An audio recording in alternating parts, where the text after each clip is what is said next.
আহা, বলো না যুবক, কতদিন হয় বলতেও পারো না ফজরের ওয়াক্ত কখন, ফজরের সূর্য কেমন, ফজরের হাসি কেমন, ফজরের বরকত কেমন। আল্লাহ তাআলা বলেন কুরআন আল ফজর আই সালাত আল ফজর। বাকি ফজরের নামাজকে কোরআন বলা হয়, মানে ফজরের নামাজ এটার নামাজও, আর এটার নামাজটাই কোরআন।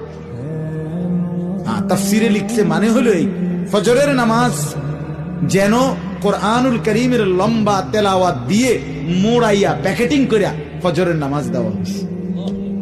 ফজরের নামাজ যেন কোরআন মোড়ানো, কোরআন দ্বারা প্যাকেটিং করা। এই জন্য ফজরের নামাজের তেলাওয়াত কোরআন শরীফ লম্বা হয়, লম্বা হয় না?